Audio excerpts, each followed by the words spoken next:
থেকে আমি যা বুঝেছি বাংলাদেশ একটা পরিবর্তনের মুখে দাঁড়িয়ে আছে। এইটার ব্যাপারে মোটামুটিভাবে বিভিন্ন পেশা নির্বিশেষে ঐক্যমত্যের ভিতরে আমরা দেখতে পাই। একটা প্রত্যাশা, পরিবর্তনের প্রত্যাশা খুব প্রগাঢ়ভাবে দেশের মানুষের মধ্যে আছে। এটা আজকের আমার অন্যতম বড় উপলব্ধি হলো রাজনৈতিক নেতৃবৃন্দরা যারা ছিলেন তারাও সকলে এই প্রত্যাশাটার চাপ অনুভব করছেন।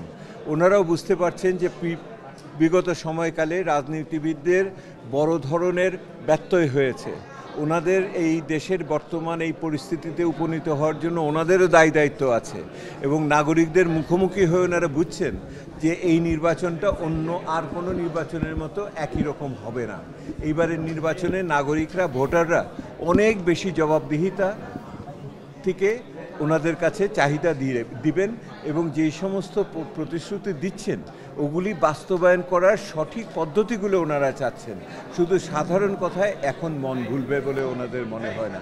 আমি একটা সজাগ জনতা এবং একটি ক্রমান্বয়ে সচেতন নাগরিক নেতৃবৃন্দ এবং এর সাথে একটি নতুন রাজনৈতিক সংস্কৃতির উন্মেষ দেখতে পাচ্ছি।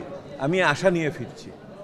এই যে রাজনীতিবিদদের যে তাদের ব্যর্থতার বিষয়টা আমার কাছে যেটা সবচেয়ে বড় বিষয়, অন্যতম বড় বিষয় মনে হয়েছে যে রাজনীতিবিদরা নাগরিকদের মুখোমুখি হয়ে তারা তাদের দায়িত্ব সম্বন্ধে তাদের এর আগে যে ব্যর্থতা আছে তা স্বীকৃতি দিয়েছেন।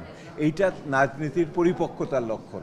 আমরা এটাকে সামনে নিয়ে যাব এবং একই রকমভাবে তাদের সাহায্য করব যাতে জনগণের কাছে দেওয়া প্রতিশ্রুতি তারা বাস্তবায়ন করতে পারে।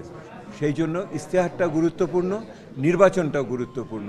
নির্বাচন নিয়ে যে শঙ্কা এখনও রয়েছে সেই শঙ্কা দ্রুতই দূরীভূত হোক, এইটাই নাগরিকরা চাইলেন।